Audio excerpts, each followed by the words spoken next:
নমস্কার সকল গল্পপ্রেমী ও সাহিত্যপ্রেমী শ্রোতা বন্ধুদের আমার অনেক স্বাগত। আমার আজকের নিবেদন ধনঞ্জয় বৈরাগী একটি ছোট গল্প পলাতকা। প্রথম শুনে কথাটা আমি বিশ্বাসই করতে পারিনি। আশ্চর্য হয়ে বললাম, এ কি তুই বলছিস স্বরূপ? এত দূর এগিয়ে আর কদিন বাদে বিয়ে, সব রকম ব্যবস্থা হয়ে গেছে, আর এখন তুই বলছিস এ বিয়ে হবে না? স্বরূপের চেহারায় কোনো ভাবান্তর লক্ষ্য করলাম না।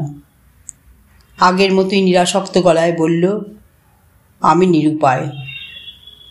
বিরক্তিতে রাগে আমি জ্বলে উঠলাম। স্বরূপটা কি বাঁদরের মতো কথা বলছে? পিয়ালির সঙ্গে ওর বিয়ের ব্যবস্থা বলতে গেলে একরকম আমিই করেছি। পিয়ালিরা আমার আত্মীয়ের চেয়েও আপনার। এখন আমি ওদের কাছে কি করে মুখ দেখাবো, কি বোঝাবো? 1 মাসের মধ্যে বিয়ে, কেনাকাটা সব হয়ে গেছে, ছিটি চাপাতেই যা বাকি, আর ছোঁড়াটা এখন বলছে। এক দৃষ্টে স্বরূপকে দেখছি। চোখ দুটো ফোলা ফোলা, লাল লাল। চশমার পুরো কাচের ভেতর দিয়ে অনেকটা লাল মাছের চোখের মতো দেখাচ্ছে। চুলগুলো উস্কো খুস্কো। দাড়ি কামাতে ভুলে গেছে নাকি? ওই জায়গাটায় সবুজ প্রলেপ। জামা কাপড়গুলো কেমন যেন ইস্ত্রি করা নেই, ঢলঢলে। স্বরূপের মতো যারা সবসময় কেতাদুরস্ত সেজে থাকে, তাদের হঠাৎ বেশি দেখলে আশ্চর্য হতে হয় বই কি। অভ্যাস মতো সিগারেট খাচ্ছে একটার পর একটা। আমি বেয়ারাকে অর্ডার দিলাম একটা ডবল জিন দিতে, নিজেকে খানিকটা ধাতস্থ করার জন্য। অসহ্য নীরবতা ভেঙে আবার একটা বাজ পড়ল। স্বরূপের পরের উক্তি, রিনার স্বামী আত্মহত্যা করেছে। সে কি? কেন? জানি না। আবার চুপচাপ। অনেকক্ষণ পরে স্বরূপ দীর্ঘশ্বাস ফেলে। শুধু এইটুকু জানি, রিনার কথা ভুলে গেলে আমার চলবে না। ও এখন বিধবা, সঙ্গে 2 বছরের একটি বাচ্চা মেয়ে। কোথায় যাবে ওরা? স্বামী যখন আত্মহত্যা করেছে, মনে হয় না শ্বশুরবাড়িতে রাখবে। আর রিনার বাবা মার কথাও তো জানিস, তাড়াতাড়ি করে ওর বিয়ে দিয়ে দিয়েছিল, শুধু আমার কাছ থেকে দূরে সরিয়ে নেবার জন্যে। কিন্তু এখন সব দায়িত্বই আমার ঘাড়ে এসে পড়বে। কোণের দিকের টেবিলে এক ভদ্রলোক হাতে তুড়ি মেরে গান করছে। বোধহয় বেশি পান করে মাতাল হয়ে গেছে। অনেকেই তাকে নিয়ে মজা করছে। স্বরূপ সেই দিকে তাকিয়ে বলল, ওই লোকটার মতো যদি মাতাল হতে পারতাম। তোদের মতো আমি যে মদ খেতে পারি না। ওই খবরটা শোনার পর থেকে জানিস আমার মাথার ভেতরটা কীরকম করছে। রিনা বেচারি কতটুকু মেয়ে, নিষ্পাপ সরল, আর স্বামীটা আত্মহত্যা করল। Coward coward. যদি তার কিছু জানবার ছিল সোজাসুজি জিজ্ঞেস করলেই তো পারত। একটা জিন খাবি? আমার সহ্য হয় না। আর কিছু? বললাম তো তোদের মতো আমি খেতে পারি না। পারলে ভালো হতো। উহ, কি যে করি। আমি স্বরূপের স্বভাব জানি। এমনিতে হাসি খুশি মানুষ, কিন্তু কোনো সমস্যায় পড়লে ছেলে মানুষের মতো ছটপট করে। বুদ্ধি দিয়ে বিচার করতে চায় না। সেন্টিমেন্টই ওকে নাকে দড়ি দিয়ে ঘোরায়। তাই ওকে বোঝাবার চেষ্টা করে বললাম, হুট করে এখন কিছু করিস না, 2 দিন যেতে দে, ঠান্ডা মাথায় চিন্তা কর, তখন যা হোক। অস্থির স্বরূপ আমাকে থামিয়ে দেয়। পাগল হয়েছিস? রিনা সবে বিধবা হয়েছে, আর আমি যাব সানাই বাজিয়ে বিয়ে করতে? অ্যাবসার্ড। আমিও বিরক্ত হই। বুঝলাম সব, কিন্তু পিয়ালি, সে কি দোষ করেছে? এখন এতখানি এগিয়ে যাবার পর বিয়ে ভেঙে গেলে তার কি অবস্থা হবে বুঝতে পারছিস? স্বরূপ অবুঝ, চোখ দুটো ছোট করে অন্যদিকে তাকিয়ে বলে, পিয়ালি দুঃখ পাবে, কষ্ট পাবে, সব মানছি, সে সবই চক্ষু লজ্জার ভয়। কদিন পরে ঠিক হয়ে যাবে। সুন্দরী মেয়ে, বাপ মার পয়সা আছে, আমার চেয়ে অনেক ভালো ছেলে পাবে। কিন্তু অন্য দিকটা ভাব, রিনার পাশে দাঁড়াবার যে এখন কেউ নেই, আমি ছাড়া। তবু আমি বলছি, কদিন অপেক্ষা কর। এমন একটা নাটকীয় সংলাপের মধ্যে কোথাও যেন সশব্দে ঝাঁঝের আওয়াজ হওয়া উচিত ছিল। এবার তাই হলো।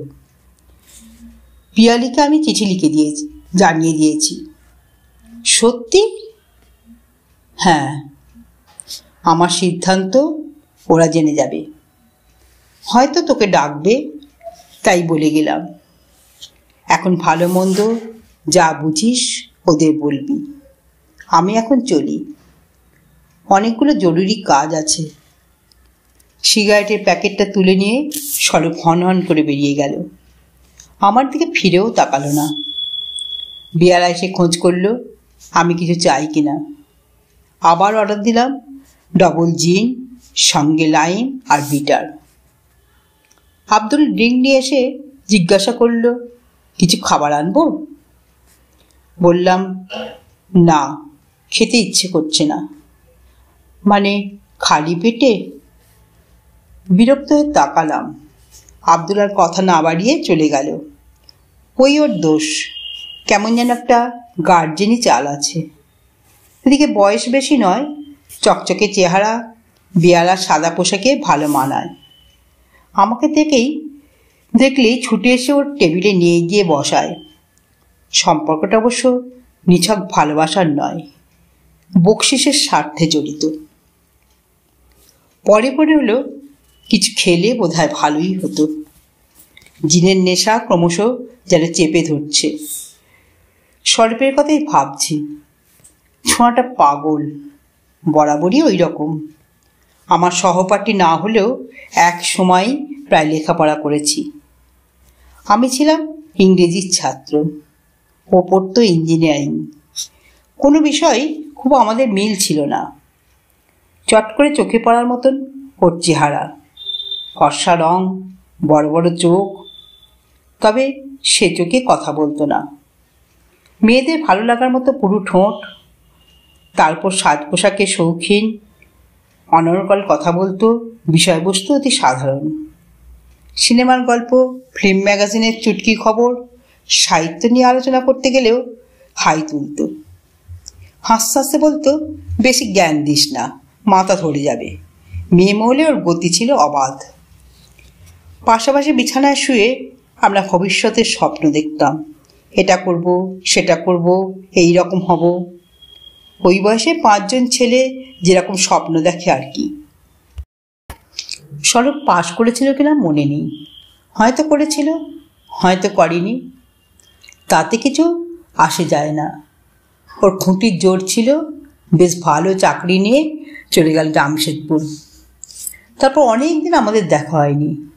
ও যে জামশেদপুরে আছে সেই কথাই ভুলে গিয়েছিলাম। ওইখানকার এক স্থানীয় ক্লাবের নিমন্ত্রণে দলবল নিয়ে থিয়েটার করতে গেছি। স্বরূপের সঙ্গে দেখা। চেহারাটা আগের চেয়ে আরও ভালো হয়েছে, আরও ঝলমলে জামা কাপড়, নতুনত্বের মধ্যে চোখে একটা জমকালো চশমা। আমাকে দেখেই উচ্ছ্বাস, হতভাগা, এখানে আসছিস, আমাকে একটা খবর পর্যন্ত দিসনি? বিজ্ঞাপনে তোর নাম দেখে আমায় আসতে হলো। জিনিসপত্র কি আছে নে, চল আমার কোয়ার্টারে। বললাম, দাঁড়া, এরা কি ব্যবস্থা করেছেন আগে দেখি। কিছু দেখতে হবে না, আমি বলে রেখেছি তুই থাকবি আমার কাছে। শুধু ওই থিয়েটারে কটা দিন নয়, অন্তত আরও 7 দিন তোকে আটকে রাখবো এখানে। যেমনই তরবর করে ওর কথা, তেমনই হড়বড় করে আমাকে নিয়ে গিয়ে তুলল ওর কোয়ার্টারে। বলাই বাহুল্য ঝকঝকে কোয়ার্টার, সুন্দর আসবাবপত্র, হিংসে করার মতো কুক্কাম বেয়ারা। একেবারে নতুন না হলেও হাল আমলের গাড়ি। সেই দিনই সন্ধ্যাবেলা রিহার্সাল ছেড়ে বাড়ি ফেরার পর ও আমার সামনে পানের সরঞ্জাম সাজিয়ে দিল। খুশি হয়ে বললাম, আজকাল খাচ্ছিস নাকি? না রে, তোর জন্য আনিয়ে রেখেছি। যা স্বপ্ন দেখতিস সবই তো করে ফেলেছিস দেখছি। ভালো চাকরি, গাড়ি, বাড়ি। সরব হাসতে হাসতে বলল, শুধু বউটা এখনো হলো না। কেন, খুব পালিশ করা মেয়ে খুঁজছিস বুঝি? তা নয়, আলাপ পরিচয় হাসি ঠাট্টা পিকনিক পর্যন্ত এগোচ্ছে। তারপর আর আমি পাদপূরণ করে দিই, ছিপে উঠছে না। সর্পের প্রাণ খোলা হাসি। ঠিক তাই, আজকাল মেয়েগুলো বড্ড চালাক হয়ে গেছে। সে যাত্রায় স্বরূপ আমাকে দিন 15 আটকে রেখেছিল জামশেদপুরে। আটকে রেখেছিল বললে সত্যের অপলাপ হয়। নিজেরও থাকবার ইচ্ছে ছিল নিশ্চয়। হাতে তখন বিশেষ কাজও ছিল না, তাই ছোটবেলার বন্ধু কাছে বেশ নিশ্চিন্ত আরামেই কাটিয়ে এসেছিলাম। একে ব্যাচেলার কোয়ার্টার, তারপর স্বরূপের মতো আমোদে মানুষ, হই হই হট্টগোলের মধ্যে দিনগুলো কেটে যেত। ওর অফিসের বন্ধু এবং বন্ধুপদ্ধতিদের এইটাই ছিল আড্ডা মারার জায়গা। প্রবাসী বাঙালিরা এমনিতেই দিলদরিয়া মিরাজের হয়, তারপর ওদের সকলেরই সচ্ছল অবস্থা। ক্লাব, পার্টি, পিকনিকে বিরাম নেই। আমি নিজে হই হুল্লোড়ের পক্ষপাতী না হলেও দলে পড়ে এদের সঙ্গে ঘুরতে মন্দ লাগতো না। কিন্তু ওদের মধ্যে যে আমার মনে সবচেয়ে বেশি রেখাপাত করেছিল সে রিনা। ওদের মধ্যে থেকেও সে যেন দল ছাড়া, গোত্র ছাড়া। রিনার বয়স তখন কত ছিল বলতে পারবো না। 20 থেকে 25-এর মধ্যে কোনো মেয়েরই বয়স বোঝা শক্ত, যদি না সে নিজে বলে দেয়। তবে ওরা আবভাব মনে হতো বয়স বেশি নয়। প্রথম দিন আলাপ হওয়ার পরেই রিনা আমায় জিজ্ঞেস করেছিল, আপনি সিনেমায় অ্যাক্টিং করেন না? না, আমার কিন্তু খুব করতে ইচ্ছে করে। কেন জানেন তো? টাকার জন্যে। স্বরূপ হেসে মন্তব্য করে, ও শুধু টাকার চিন্তা। এতে হাসির কি আছে? তুমি চাকরি করছো কেন? টাকার জন্যে। উনি থিয়েটার করছেন কেন? টাকার জন্যে। তার চেয়ে সিনেমা করা ভালো, তাতে অনেক টাকা। রিনা ছেলে মানুষের মতো বলে যায়, আমার যদি অনেক টাকা থাকতো কি মজাই হতো। যা ইচ্ছা খরচা করতাম, এদেশ ওদেশ ঘুরে বেড়াতাম, মাসে মাসে নতুন করে বাড়ি সাজাতাম। একটু থেমে আমাকে জিজ্ঞেস করে, আচ্ছা সত্যি করে বলুন তো আমার চেহারাটা কীরকম? সিনেমার হিরোইন হলে মানাবে? হঠাৎ এ ধরনের প্রশ্নের উত্তর দেওয়া যায় না। রিনা অসুন্দরী নয়, রংটা বোধহয় একটু চাপা, কিন্তু চমৎকার ফিগার। চোখ দুটো তো কথা বলে। সব সময় চুল খোলা, দেখলেই মনে হয় কোনো শ্যাম্পুর বিজ্ঞাপনের মডেল। রহস্য করে বললাম, আমার চোখ তো আর ক্যামেরা নয়। সঙ্গে সঙ্গে রিনার চটুল উত্তর, কেন, ছবি তুলে থাকতেন নাকি? রিনাকে ভালো লেগেছিল ওর সেন্স অফ হিউমারের জন্য। কাছে টেনে নিয়েছিল সহজ সরল মেলামেশার মধ্য দিয়ে। বিকেলে অন্যরা আসবার আগে রিনা আসতো। ও ছিল কোনো এক অফিসের রিসেপশনিস্ট। তবে ঘড়ি ধরে বিকেল পর্যন্ত বোধহয় থাকতে হতো না। এসেই আমাকে জিজ্ঞেস করতো, কি সারাদিন বসে বসে হাঁপিয়ে উঠেছেন তো? আরও 5 মিনিট আপনি হাঁপান, আমি ততক্ষণে গা ধুয়ে জামা বদলে ফ্রেশ হয়ে আসি। ভেতর ঘর থেকে ওর গলা শোনা যেত। বেয়ারাকে ফরমাস করছে চায়ের সঙ্গে জল খাবার দেবার। শুনে নিচ্ছে রাত্রের মেনু কি হয়েছে।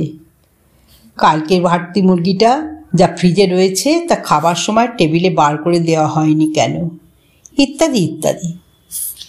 একটু পরেই বাড়িতে পরা সুতির শাড়ি পরে ও যখন আমার কাছে এসে বসতো, ভুর ভুর করে বিলিতি সেন্টের গন্ধ বেরোতো ওর গা থেকে। মিষ্টি হেসে বলতো, আপনি আসায় কদিন বড় আনন্দে কাটলো। কেন জানেন? কেন? আপনি বেশ কথা শোনেন। মানে আজকাল তো সবাই কথা বলে কি না, কেউ শোনে না। ধরুন না এই স্বরূপ, বলে নিজের জিভ কাটে।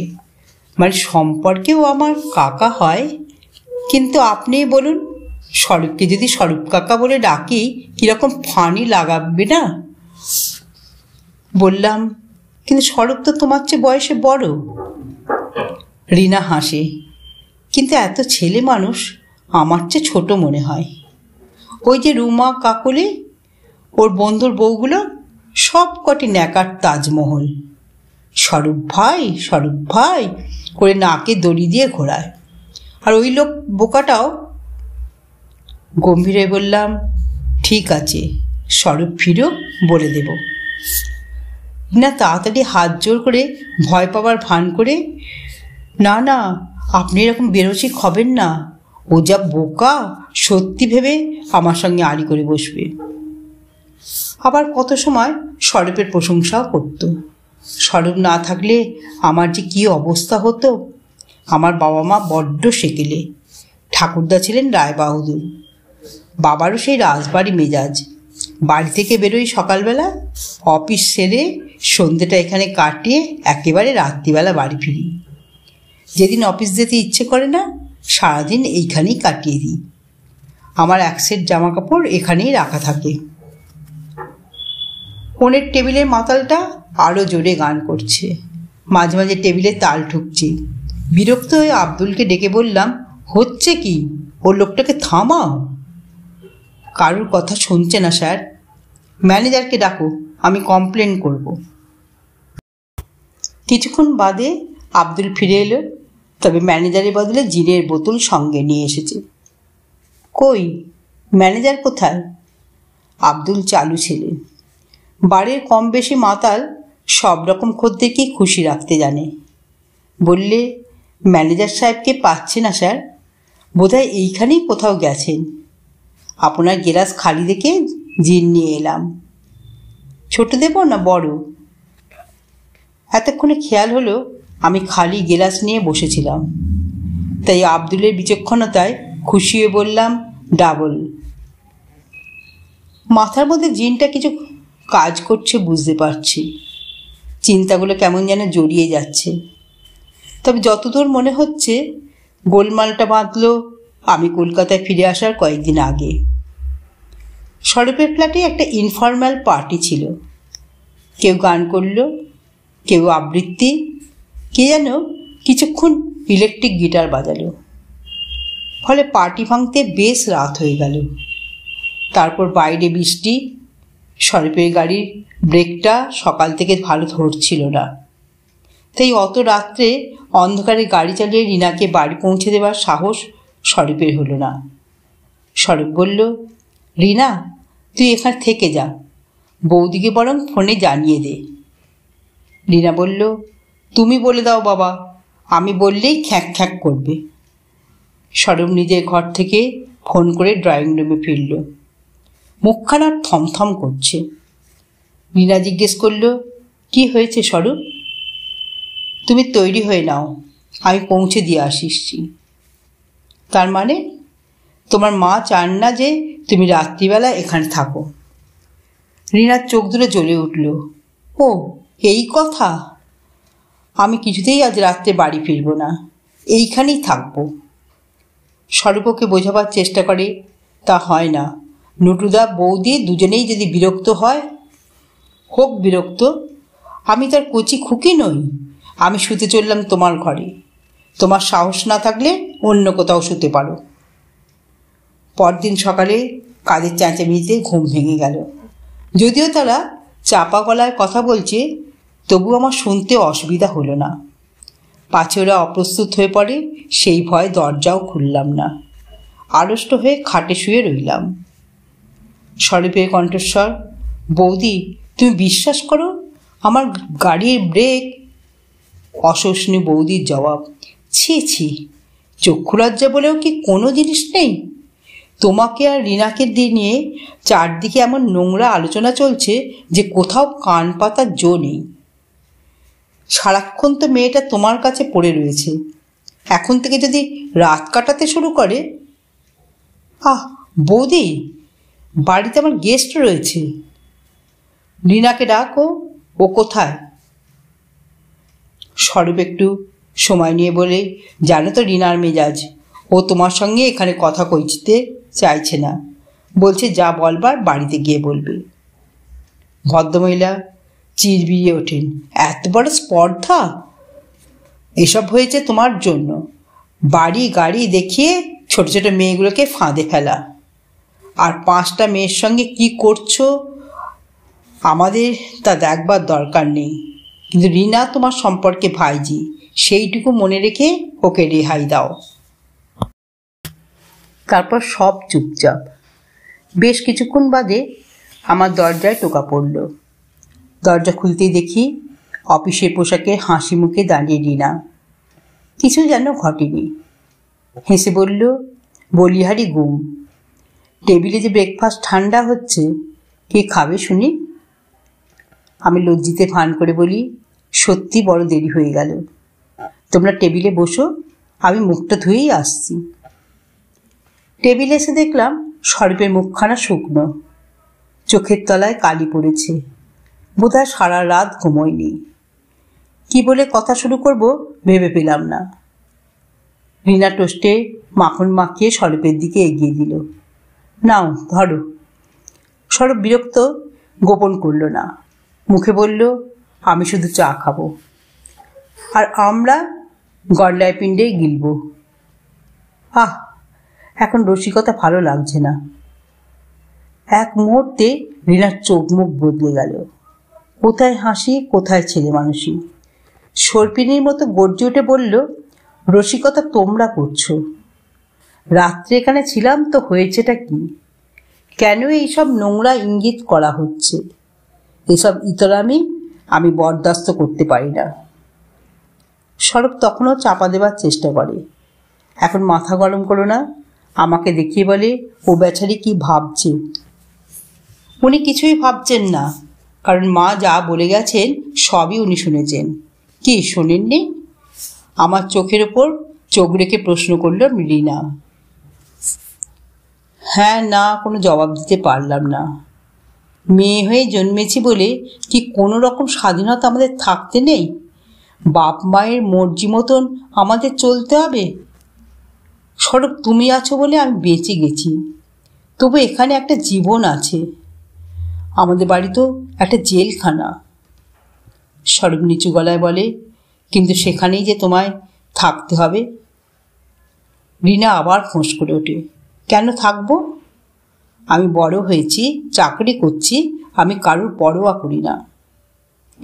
আজ থেকে আমি এখানেই থাকতে পারি, যদি অবশ্য তুমি না ভয় পাও। কিন্তু সমাজ, ঝাঁটা মারি ওই সমাজের মুখে, যে সমাজ শুধু ছুতো খুঁজে বেড়ায়, সুস্থ জীবনের পরিবেশ সৃষ্টি করতে পারে না, সহজ সুন্দর জীবনের স্বীকৃতি দিতে জানে না, এ সমাজ আমি মানি না। স্বরূপ কোনো উত্তর দেয় না, চুপ করে থাকে। রিনার কাছে সেটা অসহ্য বলে মনে হয়।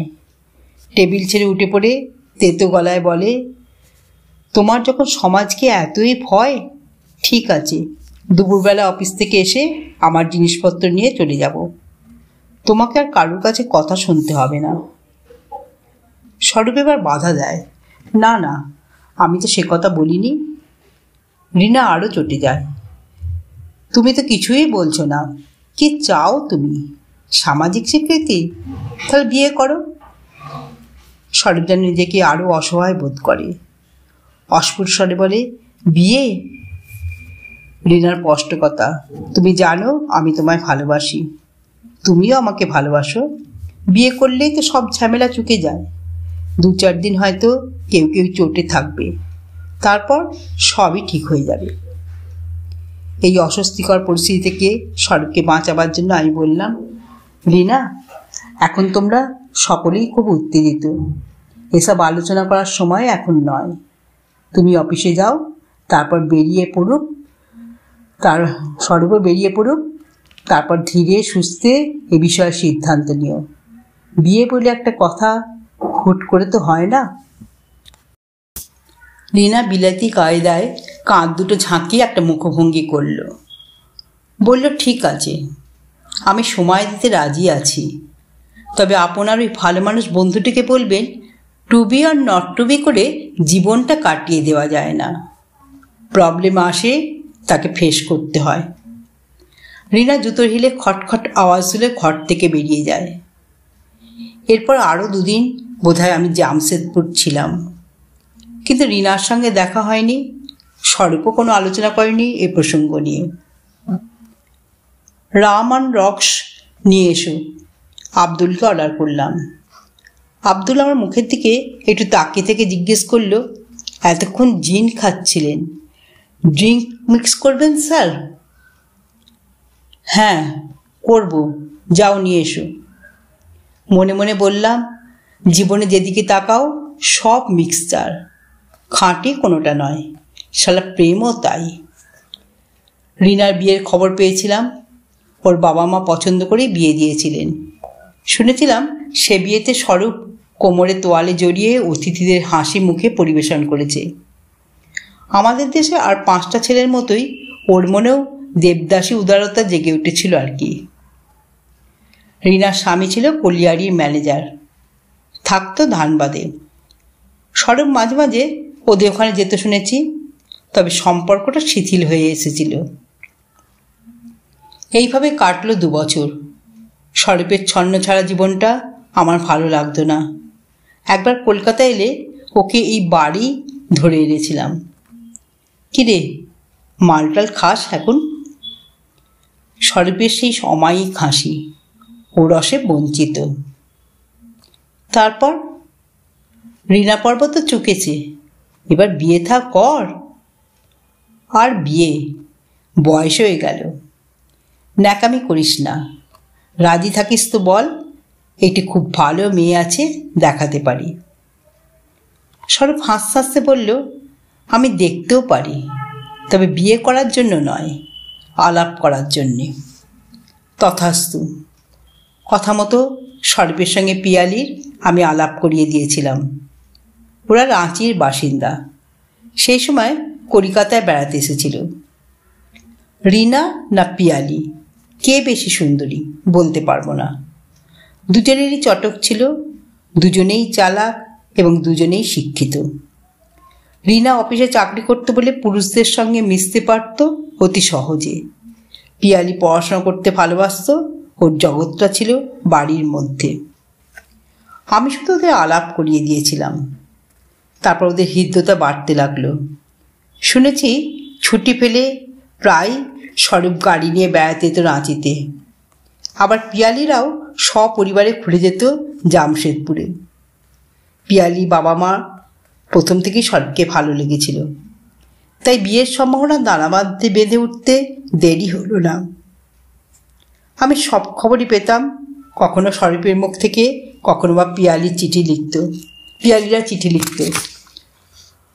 আর বোধহয় মাসখানেকের মধ্যে বিয়ে, সব কিছুই ঠিকঠাক।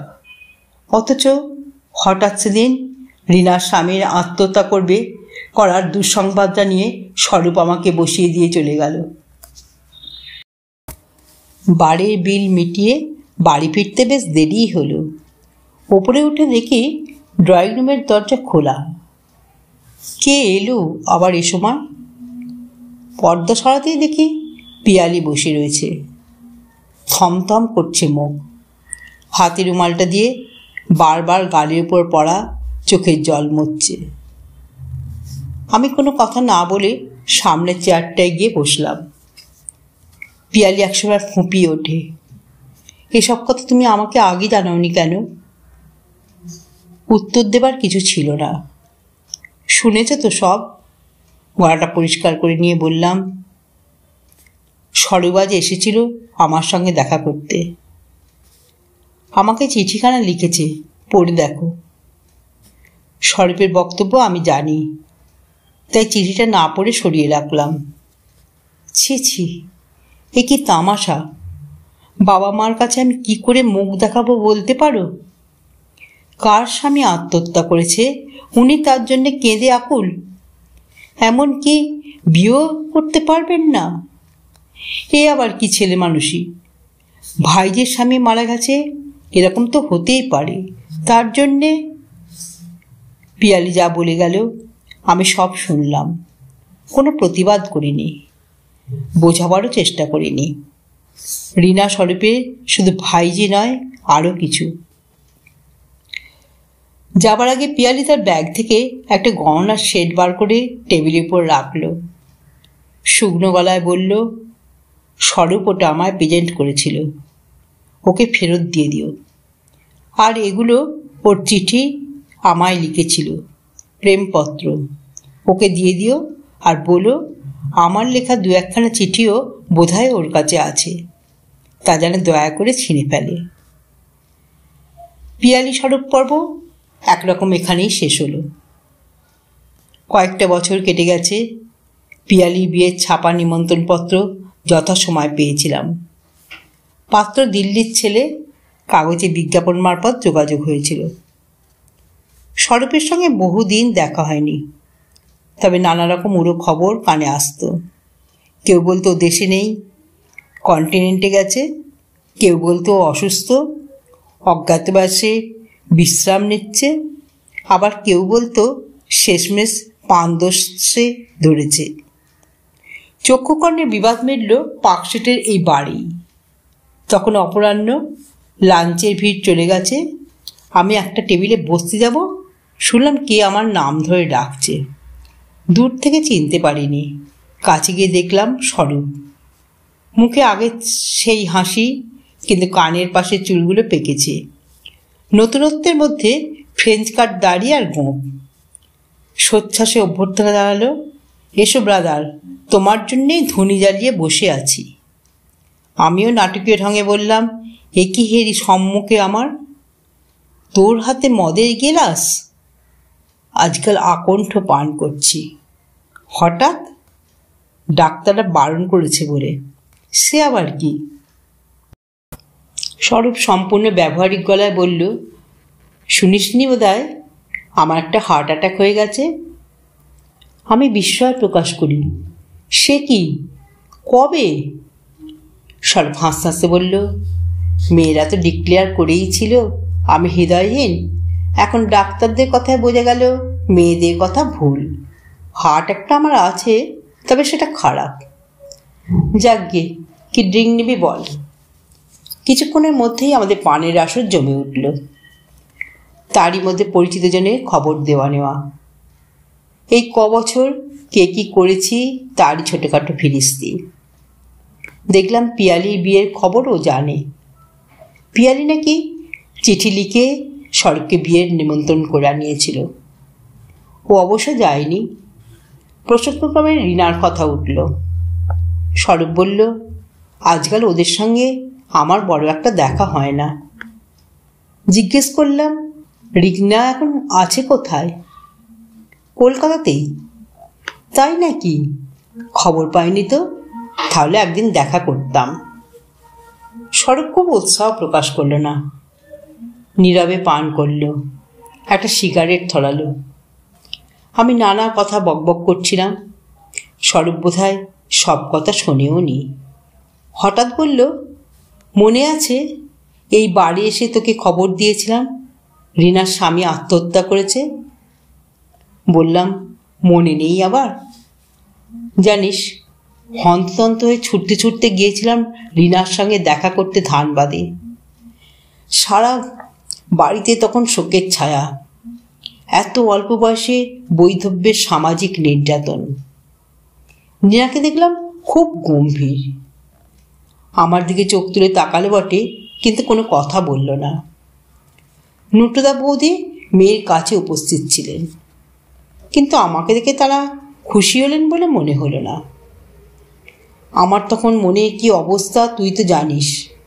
সব সময় নিজেকেই অপরাধী মনে হয়েছে। ভেবেছি নিশ্চয়ই রিনার কাছে আর আমার কথা ওর স্বামী জানতে পেরেছিল, সন্দেহ করেছিল, তাই আত্মহত্যা করেছে। জানতাম শিশুকন্যাকে নিয়ে কোথাও দাঁড়াবার জায়গা রিনার জুটবে না। নুটুদা বৌদি ওর ওপর বরাবরই বিরক্ত। আর শ্বশুরবাড়ি তো অপয়া বউকে নেবেই না। মনে মনে প্রতিজ্ঞা করেছিলাম এই বিপদের সময় রিনার পাশে আমি থাকব, কিছুতেই তার জীবনটাকে নষ্ট হতে দেব না। যেদিন লীনার সঙ্গে একান্তে কথা বলার সুযোগ পেলাম, আমি জিজ্ঞেস করেছিলাম আত্মহত্যার কারণ কি। লীনা দূর আকাশের দিকে তাকিয়ে বলল ও আমাকে সন্দেহ করত। শুনেই আমার বুকের স্পন্দন বেড়ে গেল। যা ভেবেছি তাই। ওর ধারণা হয়েছিল মেয়েটা ওর নয়। সে কি? আমি চমকে উঠি। আমি অনেক বোঝাবার চেষ্টা করেছিলাম, পারলাম না। এসব কথা আমাকে আগে বলনি কেন? কোনো লাভ হতো না, সমস্যা আরও জটিল হতো। চলে আসার আগে প্রশ্ন করেছিলাম, এখন কি করবে ঠিক করেছ? নুটুদার সঙ্গে যাবে? রিনার স্পষ্ট উত্তর, না, কিছুদিন এখানেই থাকব। এখানে? মানে ঠিক বুঝতে পারছি না। এই কলিয়ারির মালিক মিস্টার রায় আমাদের পরিবারের বন্ধুর মতো।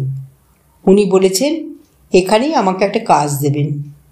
বিয়ের আগে পর্যন্ত তো চাকরি করতাম, আবার তাই করব। কারুর গরগ্রহ হয়ে কোথাও যেতে চাই না। ইতস্তত করে বললাম, তোমার যে কোনো দরকারে আমাকে পাশে পাবে। লীনা দীর্ঘশ্বাস ফেলে বলল, জানি। আজ চলি, নিশ্চয় খবর দিও। দেব। লীনা কিন্তু আর আমায় কোনো খবর দেয়নি। আরও দুবার ধানবাদ গিয়েও ছিলাম, ওর সঙ্গে দেখা হয়নি। শুনলাম মিস্টার রায়ের সঙ্গে প্রায় ওকে কোম্পানি কাজে বাইরে যেতে হয়। এর কয়েক মাস পরেই খবর পেলাম ওদের বিয়ে। আমি নিজের কানকে বিশ্বাস করতে পারিনি। তার মানে তুই বলছিস রিনা আর মিস্টার রায়? স্বরূপ হাসি, ক্লান্ত হাসি। Truth is stranger than fiction.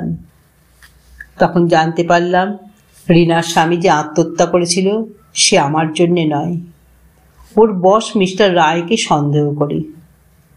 ওদের দুজনের ঘনিষ্ঠ সম্পর্কটা স্বামী বেচারি কিছুতেই মেনে নিতে পারেনি, তাই ওদের জীবন থেকে সরে গিয়েছিল।